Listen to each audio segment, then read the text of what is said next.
Welcome to the Resume Storyteller, bringing you interviews with industry experts, regular folks who tested the job search waters and succeeded, and strategies to tell your story and land you job interviews. Here's your host, Virginia Franco. Guys, I have with me today student and Grad career coach Brad Minton. He is a therapist turned career coach and a certified resume writer who has worked with teens and young adults for over 16 years through roles in mental health, education, and higher ed career services. He is the founder of Meant to Be Career, where he provides one-on-one coaching and resume writing for young job seekers. Brad is passionate about helping students, new grads, and young adults to define their authentic brand and land positions that align with their values and their purpose. He's also the co-host of the Your Career GPS podcast. Brad, thank you so much for coming on. I've followed you for a while now, and I love how you are helping young people to get started on the right foot. Thank you so much, Virginia. And the affection is mutual. I've definitely followed you for quite some time, and it's so great to finally connect. So you heard me give that quick overview of what you do, but tell me a little bit about how you came to launch your own company and sort of figure out that you wanted to help this niche of people. Yeah. So, I think it's pretty helpful to kind of start from the beginning. My career started with sort of this central mission of just wanting to help people. I think, most people find themselves with sort of this embedded thing in their fabric that they just know is there. And I've just always been a helper. I was always the teacher's pet. I was always the one participating, asking classmates, what do they need? Can I do something for you? That was just always part of who I am. And so I knew I wanted to help and give back in some way with my career too. It was just a matter of how about doing it. Yeah. And I got exposed as a teenager to mental health, when I was going through some difficult times in my own personal life. And, that certainly shaped me. It shaped my family and some of the things that we were going through at the time. And I said, wow, I mean, what a positive impact to make on the world. And how amazing would that be, to launch my own career as a therapist. And so, yeah. I ventured out and I said, that's what I'm going to do. I'm going to be a therapist. And so I went to school, got my bachelor's and my master's in community counseling, and started my career and really just kind of took it as an opportunity to learn and really kind of figure out, how I want to work and who I want to work with. And I was really just a sponge and just soaking up opportunities to figure that out. So I worked I did some in-home therapy, residential treatment, outpatient counseling. I worked with all settings. Oh my goodness. I literally every type of person under the sun, that you can imagine, I have probably encountered at some point in time. Regardless of age, socioeconomic status, gender identity, sexual orientation. I mean, literally, you name it, I've worked with them. And it gave me a great opportunity to see what I really liked. And one of the things that I just noticed in my journey of working in those different capacities is I loved future conversations. I love talking about what's next. I love talking about things that are going to happen tomorrow. And I really just didn't enjoy talking about what happened yesterday nearly as much. And so that was kind of a turning point where I was like, where do I get that? And where do I have the opportunities to really think about that? And I also noticed that I enjoyed working with kids. I enjoyed working with teens in particular and young adults, where, the world is their oyster and they have so many things that they can do with their lives and they're full of optimism and big dreams and hopes. And I just loved, and I picked up on that too. And so I said, you know what, maybe education is the realm for me where I have an opportunity to have those future conversations and work with this type of population. And so I actually kind of stumbled into higher education through a chance encounter. It's the benefit of networking, right? But I just happened to meet somebody one day who said, hey, we have a job opportunity for a counselor at a community college. And I was like, okay, that's pretty neat. That's unique. I like it. And 7 years later, I was still working there because I just fell in love with it. And through that position, it exposed me to career development. And I actually started teaching courses in career decision making. I was working with students on a consistent basis, kind of carving out their education and career plans. And I just fell in love with that work and that population. I was sunk in. I knew that was for me. So over the next couple of years, I worked in 2 different other higher education institutions. And then most recently, took a little bit of a career pivot. And now I work with an intermediate school district as a post-secondary success navigator, where I'm helping recent high school graduates transition to the next stage of life. If that means higher education, community college, apprenticeship programs, trade schools, military, no matter what it is, I'm helping them navigate that first year. Options. Mm-hmm. Oh, I love that. Yeah. I don't know if you know this, but it sounds like you and I sort of had at one point similar aspirations. I have my master's in social work, and I specialized in adolescent medicine. Oh, that's so cool. So I ended up, but so my pivot went a little bit differently, but it sort of sounds like we both came around full circle, and now we're both in careers. It's so interesting. Right, exactly. Well, I am so happy to have you on because, as I said before the show, I tend to work with more senior job seekers, but so many of them have kids, and I feel like this, high schoolers and college kids are really struggling with, high schoolers to figure out, is college for me? Is it not? If it is, what should I major in? And then college kids don't always, they get their majors, but they are often lacking in the tools that they need to do an effective job search. And I'm hoping that you and I could have a discussion to just talk through some pointers and some highlights to help parents to better guide their children. Oh, yes, absolutely. You're right. There's no shortage of challenges. Yeah. And so much of this isn't intuitive. And so your guidance, I know, is so beneficial. So are there a couple of sort of common or major challenges that you see facing soon to be new grads in today's job market? And I was thinking of new grads when I was first thinking about this question, I was thinking of it within the context of college, but it could be in terms of whatever avenue they've explored, whether it's trade school or otherwise. Yeah. I actually wrote down a few different notes of things that make a lot of sense, but I'm going to throw in one additional one that, as we're kind of talking about it, makes a lot of sense, particularly now.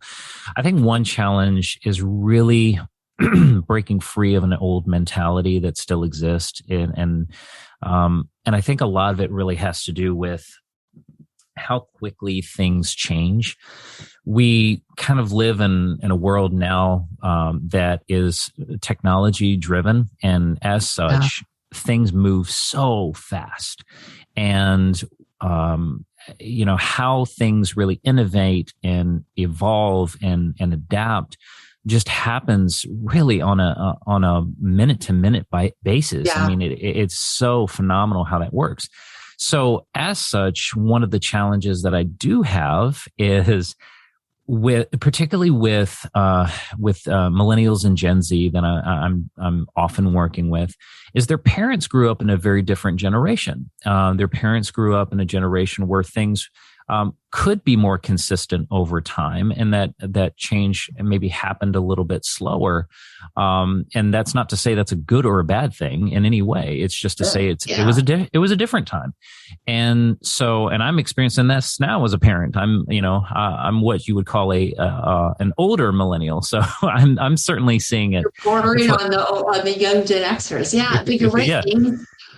You could sort of pick a course and know that you could look at your career options and know they would probably be that those career options would still be in existence 5-7 years ago. And that is not the case. New jobs are coming up all the time. And right. 100%. And so one of the things that I really have to do with the students that I'm working with is really break apart these myths that, your choice of the career that you decide to take on is not terminal, and you're probably going to have multiple careers over the course of your life. And because they want to treat it like it's this huge decision that's going to impact the rest of their lives. And it's not. It's really, really not. I mean, just in my life, I've had 3 careers already.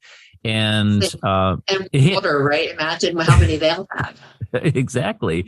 And take the pressure off that decision when it's like, this is the decision for now. It's not the decision forever.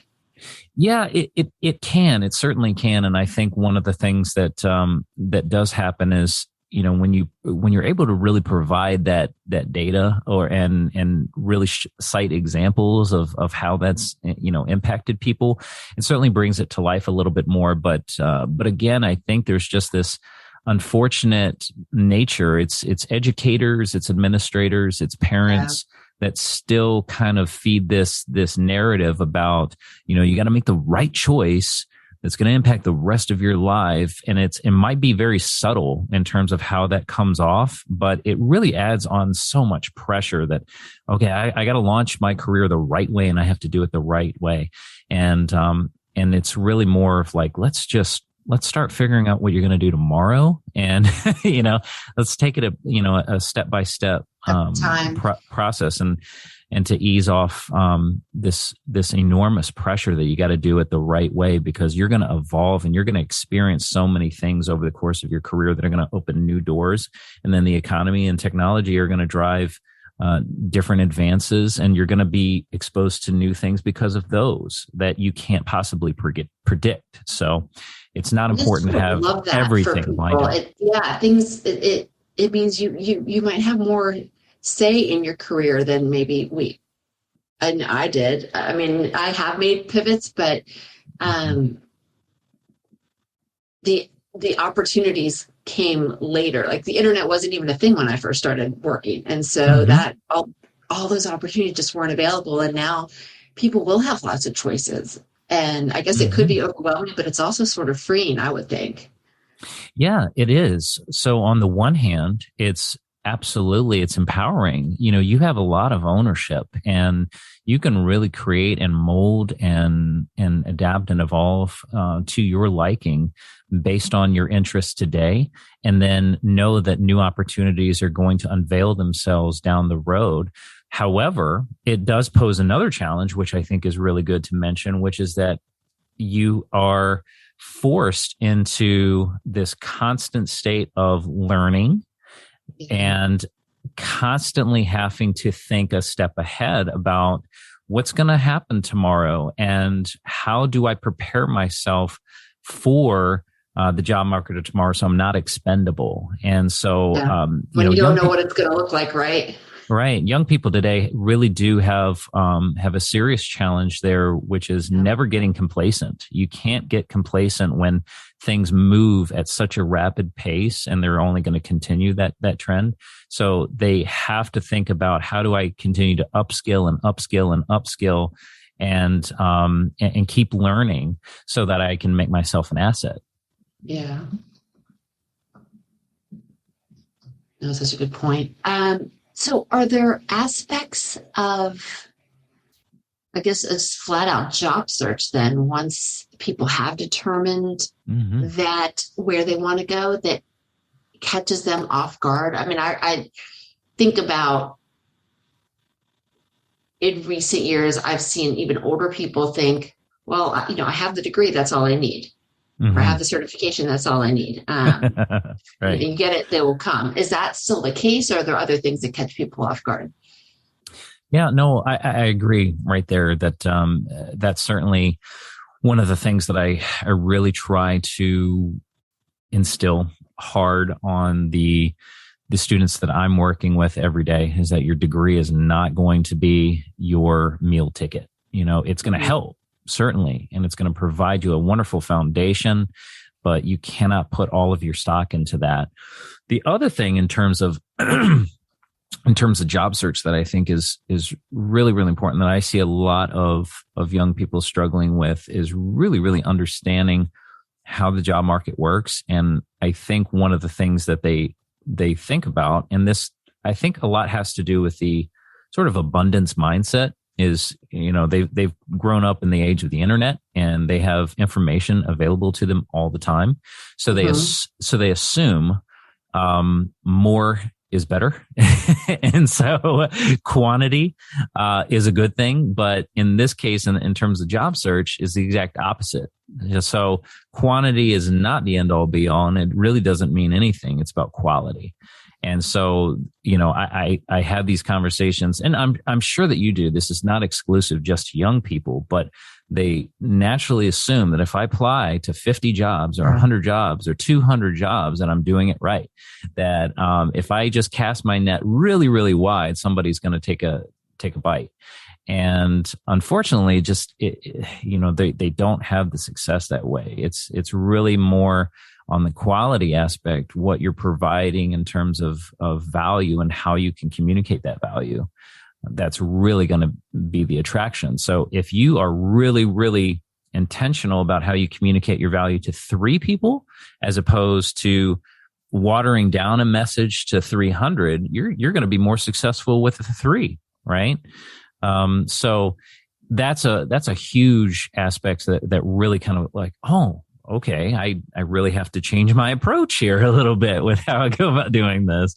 So they really, they're thrown off by that. And then I think the last point is that, I just have a lot of, conversations and even resistance sometimes to networking and how important networking is. And again, this is partly due to the generational thing. They're used to communication in a very different manner than my generation, and older generations.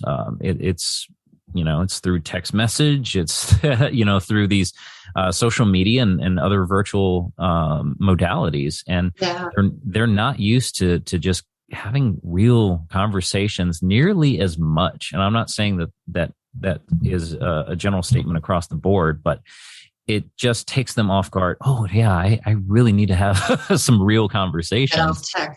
Yeah. Well, it's interesting though, because to me that ease with having conversations through DM and text and Snapchat and all of that stuff gives them a slight advantage in terms of that initial social media networking, where older adults might struggle with how do I make a relationship with someone on LinkedIn? And these guys have been doing it for a while. I mean, my kids have so many friends on Discord and Snapchat. I don't even know where to start. Now getting it onto a real person, to a real conversation, that's a whole different story. But those initial conversations, I think they have an ease there. It seems to be easier for them than it is for people of my generation.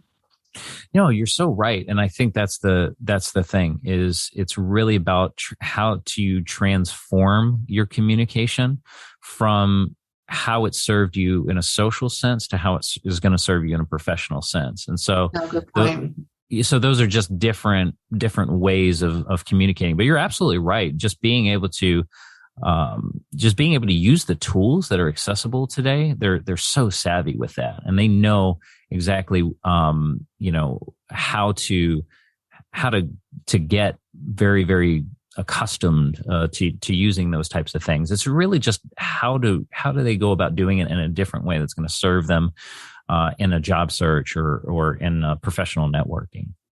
Let's say someone comes to you and says, getting ready to graduate. What is the one thing I need to do to get started job hunting? What would you say to them? I think one of the most important things right in the very beginning really has to do with mindset. And it's really just kind of getting your head in the game right. And I think part of that is kind of, as we were talking about before, is really just getting realistic on your expectations and really thinking about how to go about things strategically, but in a way that's also grounded in fact and in practice, what seems to be effective. And so one of the things that I often tell a lot of young people as they're just launching, just getting off into their careers is about the importance of building momentum, about baby steps, about just doing things in an incremental fashion to start feeling like you're progressing, start feeling like you're moving forward, because they tend to want to do things either end of the spectrum. Either they're in analysis paralysis and feel like they have to do everything perfect and everything right. And I don't want to talk to anybody until I know exactly what I'm going to say, and get really, really held up and doing it, quote, the right way or the perfect way. And that leaves them in that place of stagnation. Or they want to go completely balls to the wall and just, kind of do, as we were saying, and spray and pray and send out as many communications and as many job applications and as many resumes as humanly possible. And so it's really just more of thinking about really getting grounded with, let's just build some incremental momentum, right? That's how you start a snowball, is you just kind of pack it from the very beginning, and then you place it on the hill, and it will pick up steam as you go. But don't get so consumed with feeling like you have to get everything right, from the very beginning. So I think that's an important step one. I love that. What about so do you, in terms of momentum and baby steps, that fine balance between analysis paralysis and spraying and praying, is that give me an example of a couple of baby steps that you think are good steps in the right direction? So I'm a huge fan of informational interviews. And so one of the very first things that I would say for any person starting out, and particularly months before they need to start out, is really start building your network by conducting some informational interviews. It is amazing how a 15 to 30 minute conversation with somebody can really, really change your entire thought process about how to enter into a field. But it's so beneficial because you're really giving yourself an opportunity to see a roadmap and to learn the success formula from somebody who's already done it. And so it's a perfect opportunity for that reason, but also to start building a network for yourself of maybe some people who could potentially find you opportunities, but also just be a mentor for you. I've had numerous examples of working with students, and when I really get them sold on this idea of doing an informational interview, they're very reluctant in the beginning until they do it. And then they're like, oh my gosh, this was fantastic. I found out so much through this process. And then that person introduced me to 3 or 4 other people, and now I'm going to talk to them. And it's like, that's a really great, way of kind of saying that's how to start the snowball. It starts with one person, one connection. They introduce you now to 3 or 4, and then you're off to the races. Well, I feel like people that are farther along in their career, so many of them really relish the opportunity to mentor and guide and share lessons learned, and then are willing to go that extra step. Mm-hmm. Yeah, absolutely. And they're out there. They're out there all the time. And particularly for college students, as you're working with your career center, which I highly recommend because I used to work at one. And when you're working with your career center, most universities have alumni associations. They have organizations to get you partnered with mentors. So that's just, I don't know, that's free money, I think, just having an opportunity 100%. to be around people that just know the path. I opened up my network to friends of mine's kids and said, go on my LinkedIn, see who you know. If there's someone I can introduce you to, I'm happy to do it. And led to lots of informational interviews. And then also people reach out to me all the time from my undergrads. Right. So it's very powerful. So you talked a little bit earlier about spraying and praying. So which I take it to mean that a job search strategy that focuses heavily on applying online is just as yields as poor of a ROI in entry level as it does when you're more senior.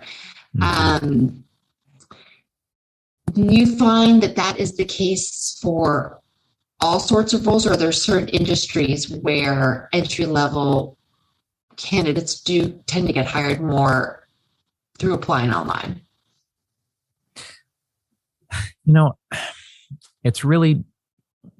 It's been my experience and my belief. Of course, I don't claim to be an expert in all industries, but it's certainly been my experience where, given the time in the TLC to really, really communicate a targeted message and really identify who you want to work for, I think that's such a key, important component that I really try communicating a lot. And I think a lot of young people need to take an inventory of is who do you want to work for?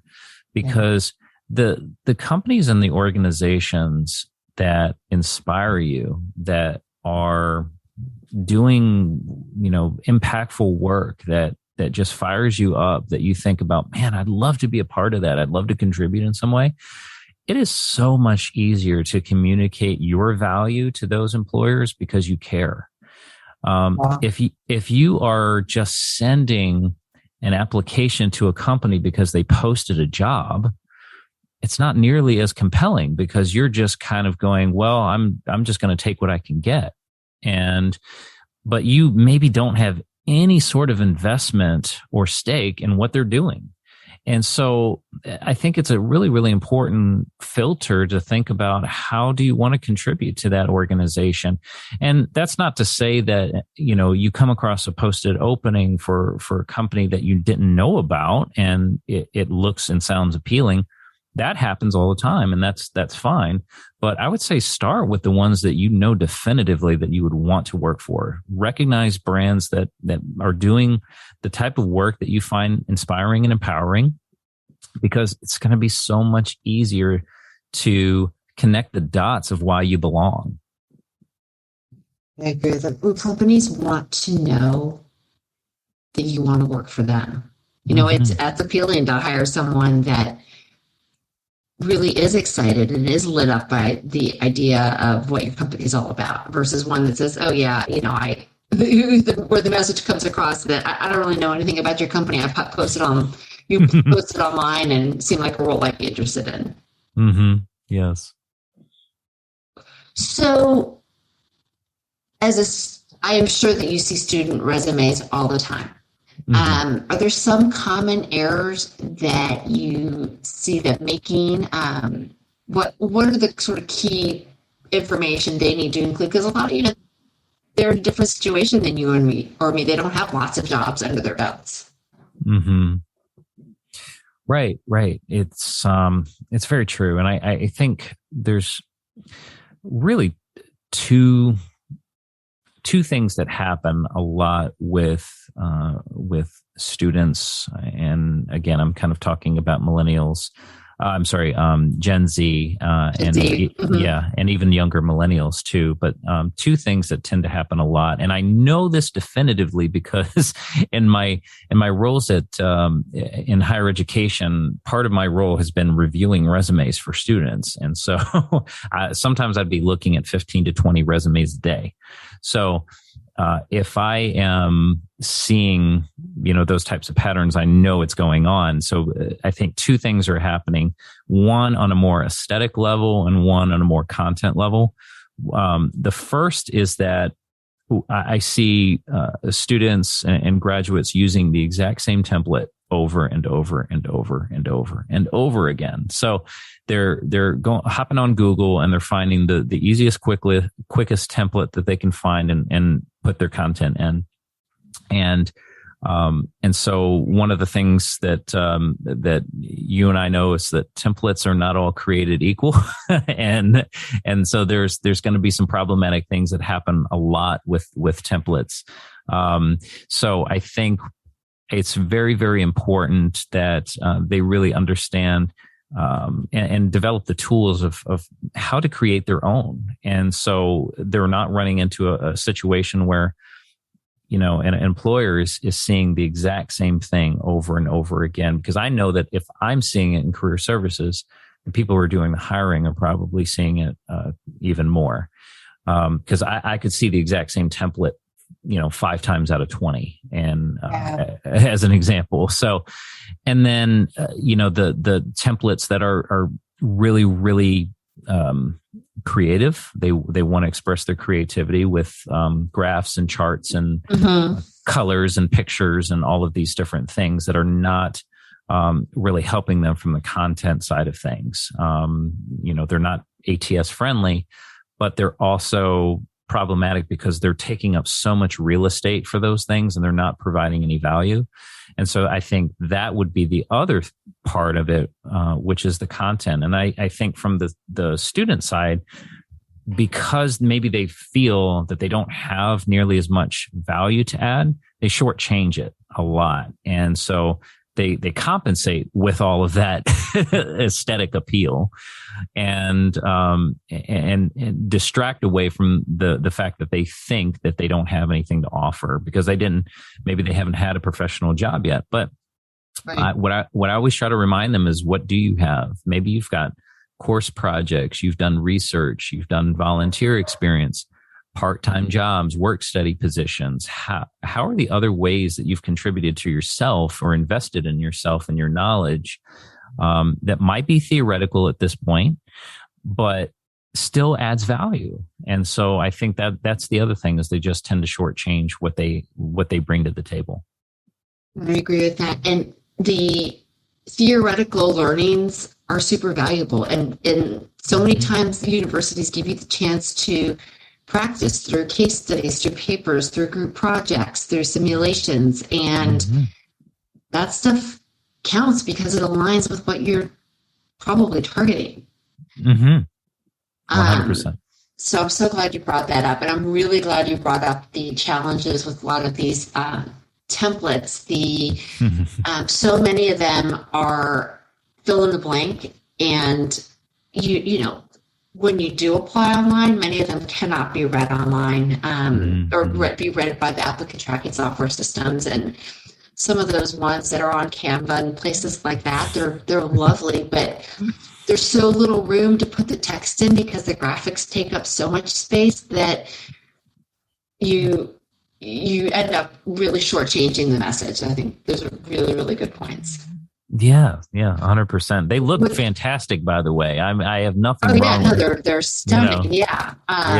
It's and I don't know if this is university wide.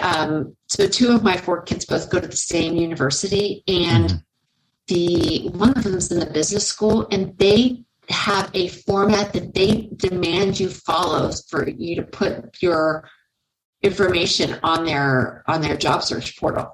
And it's the most god-awful resume template. It's circa 1997. It drives me crazy.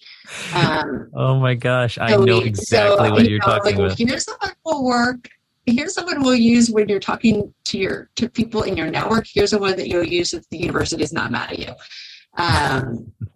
But I just found that really interesting as well, because the good thing was that this older format allowed you to put content in, but you had to print it out and read it really slowly. It was not designed for skim read. It wasn't designed for mobile reading or any of the ways that people are consuming information now. Yeah. So with COVID, in the past year and a half, so many students, weren't able to secure internships. They weren't able to do a lot of the things that people would have normally done to be able to have stuff to put on their resume. Right. What advice do you have for students that are facing that?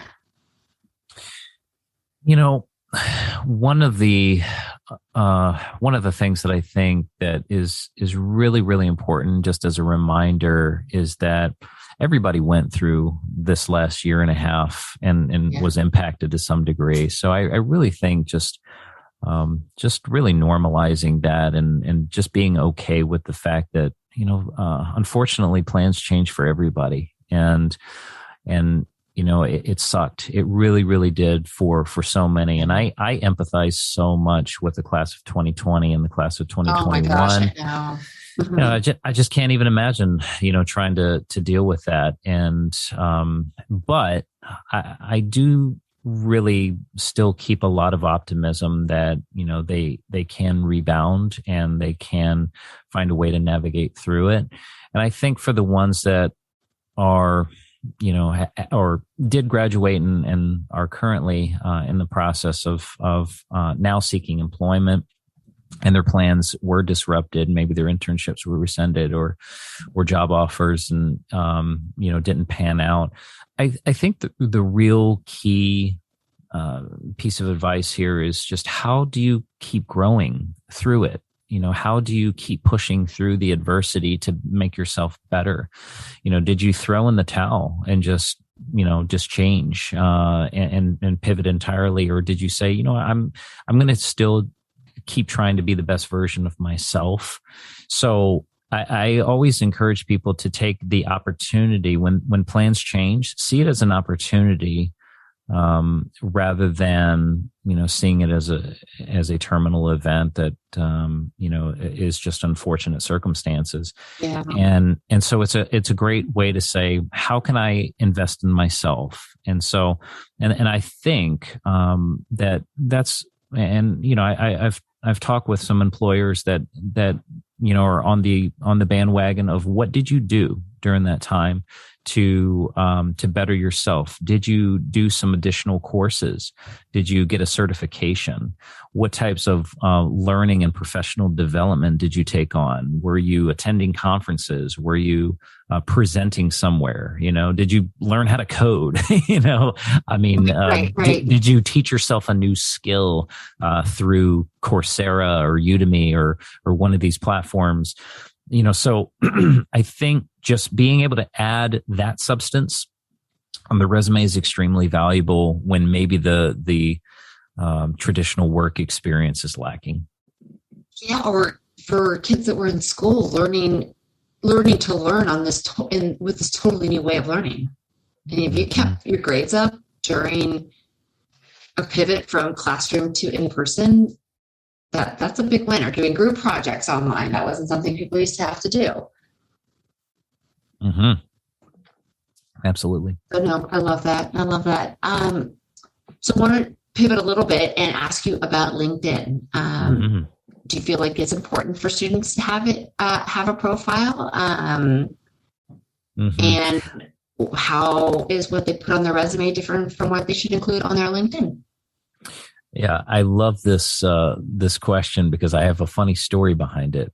About 7 years ago, actually 8 years ago, when I started teaching career decision making at the community college I was working at, I was fortunate enough to have some creative liberties on my curriculum.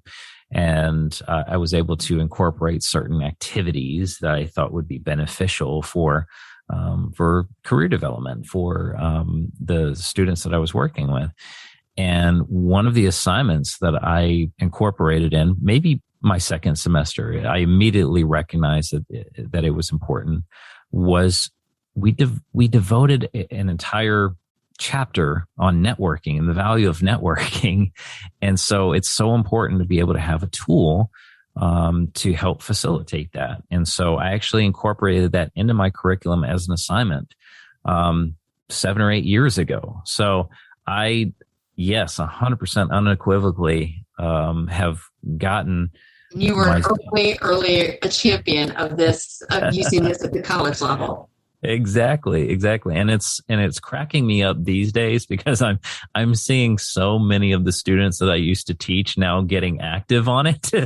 So it's like funny. It's sunk in there. Yay. It's just making me smile.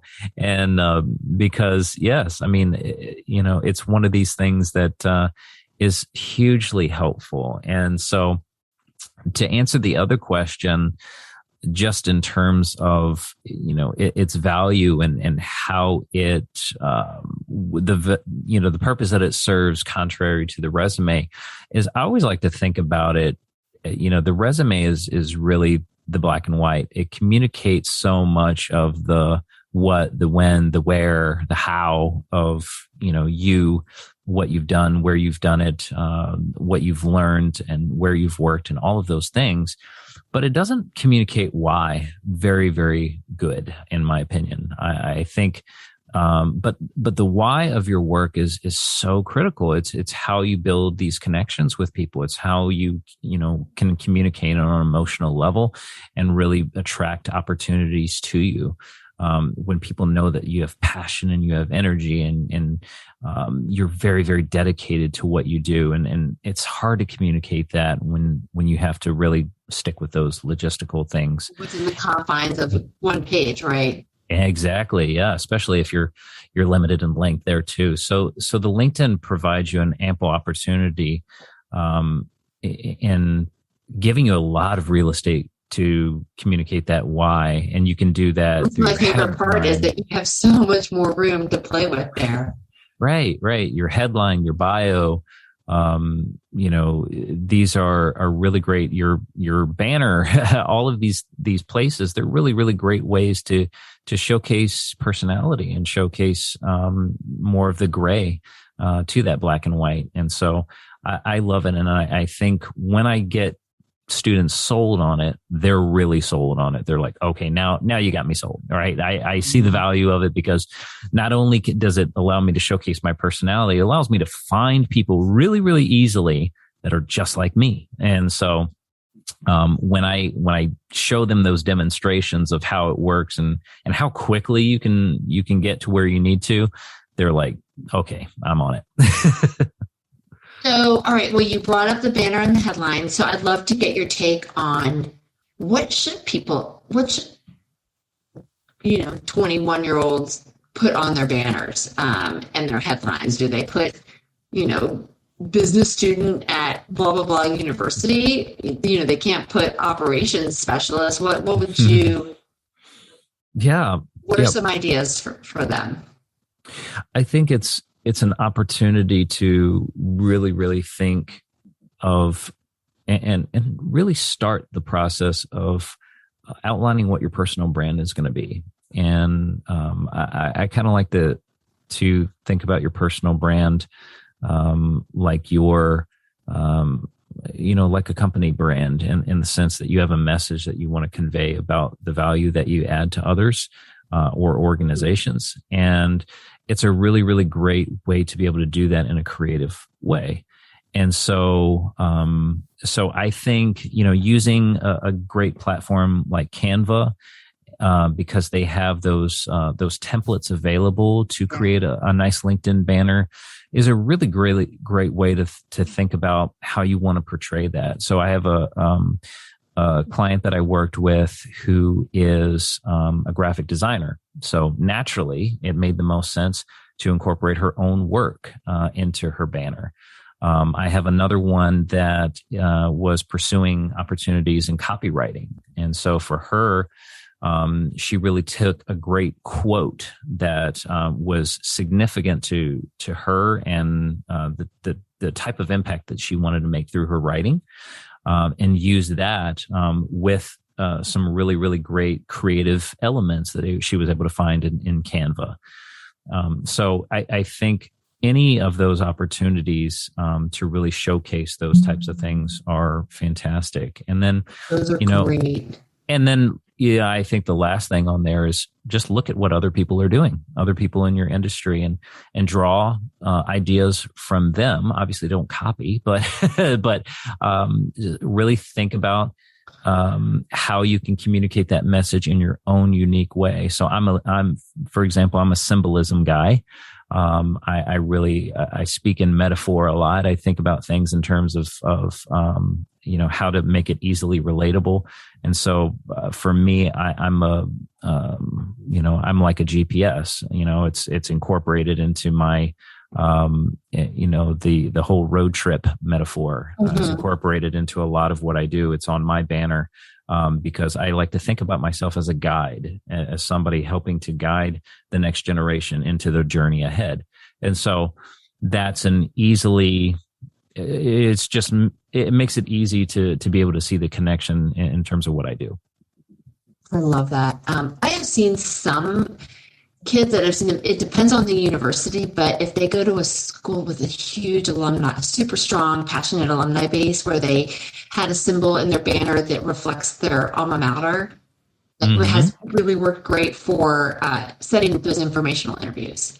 Yes, 100%. I totally agree.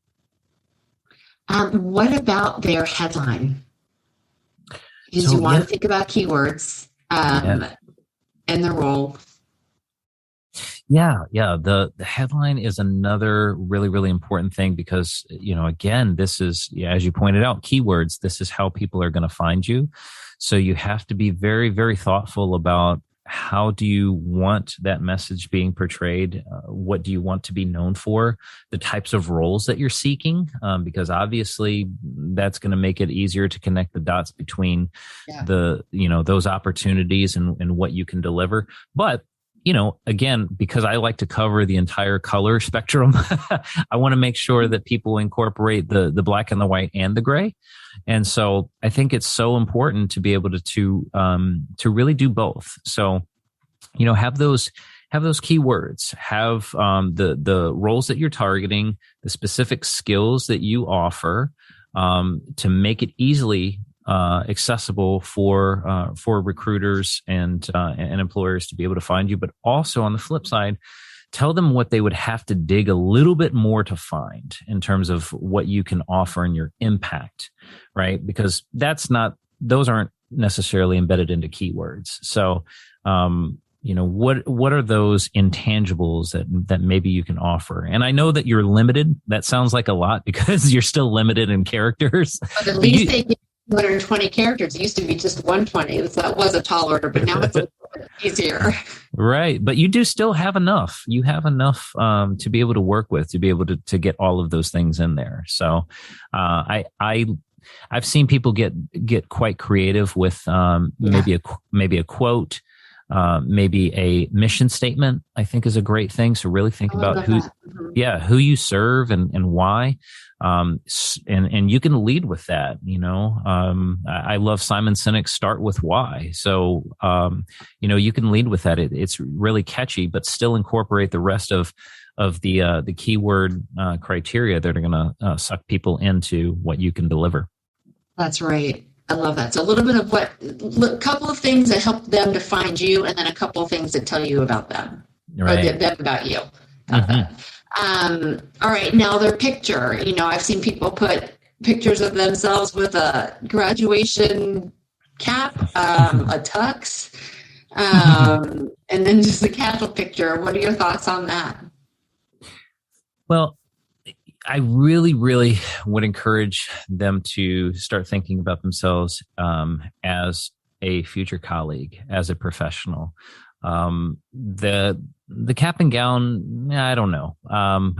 It's not for me personally because that's not the message that I would want an employer to see. And it's not because it doesn't have any value at all. It's just because I don't want any distractions. I would want them to really be able to kind of see me stand on my own and not say, okay, I'm a college graduate first, right? Yeah. I think it just maybe sends a message about how you want to be identified.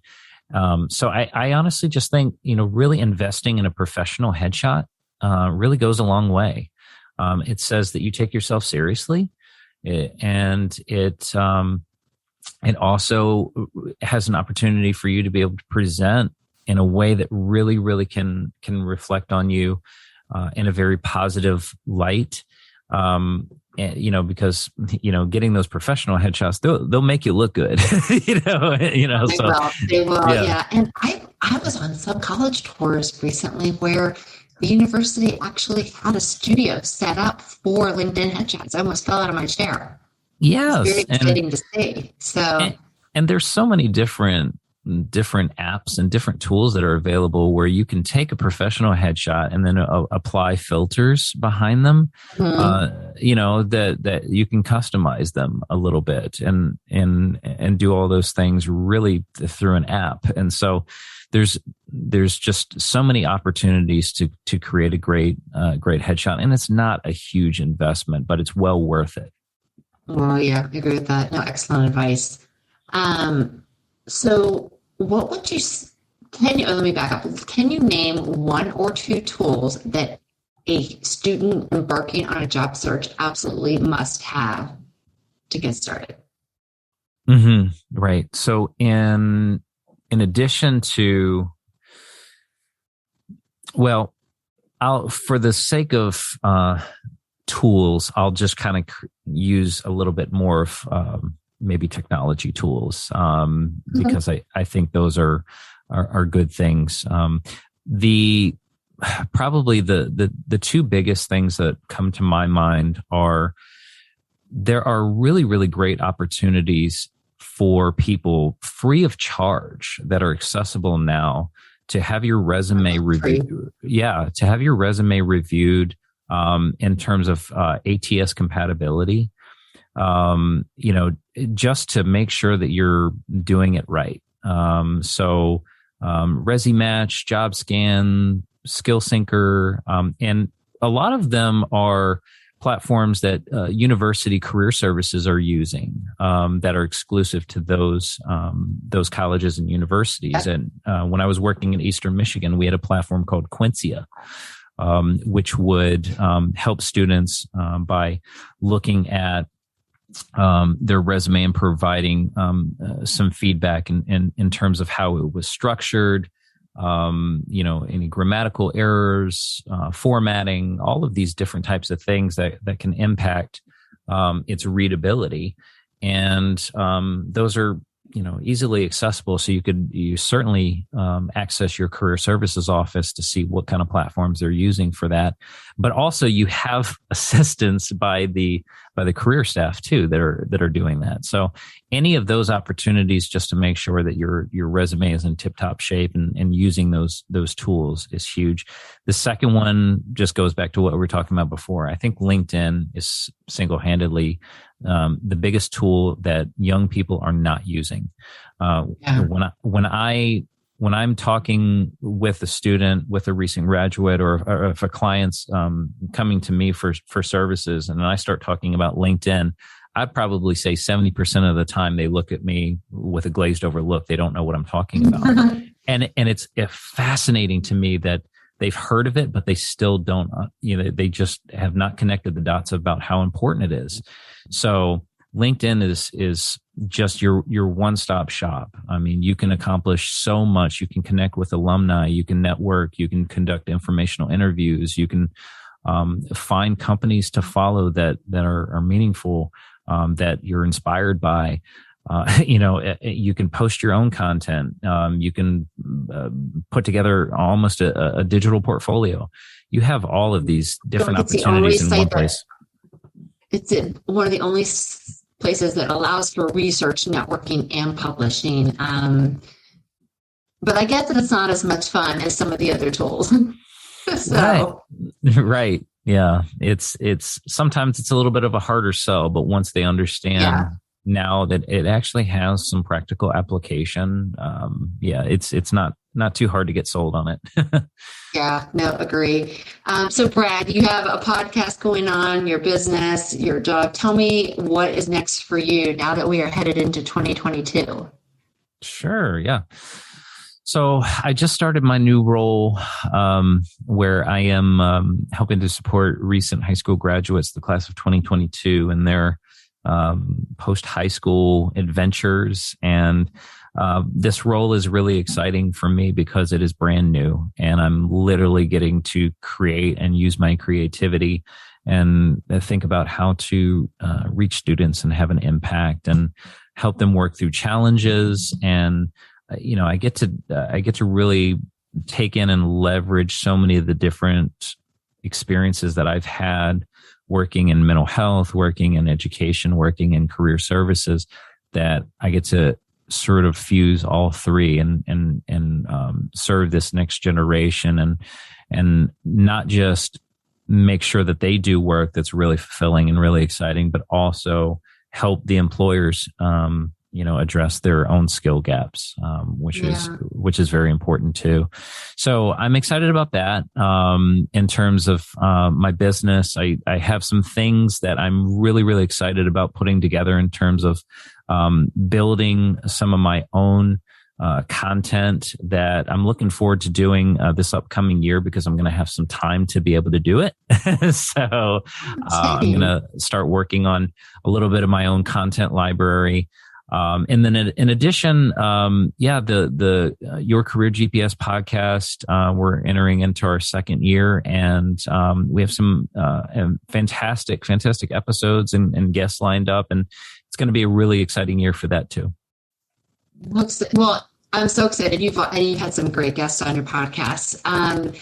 In terms of people wanting to connect with you, I've listed your LinkedIn, your Meant to Be Career website, and then also the link to the Career GPS podcast. Are those the three best places for people to keep tabs on you, and if they want to reach out and learn more? Yeah, absolutely. Those three places are certainly the best, where you're going to find me more often than not. I am on Instagram a little bit at Meant to Be Career. And then anyone can email me directly, menttobecareer@gmail.com. The Mint is spelled MINT. It's a play off the last name. So. Love that. Okay. Well, Brad, thank you so much for taking the time to chat with me. Sorry about the audio glitches. You were wonderful. But I learned a lot, and I think that I know that people that have the ear of young people will be eager to share this with them. Well, thank you so much for having me. It was my absolute pleasure. You've been listening to The Resume Storyteller with Virginia Franco. To learn more about storytelling strategies to catch the eye of today's online skim hiring and decision makers, please visit www.virginiafrancoresumes.com.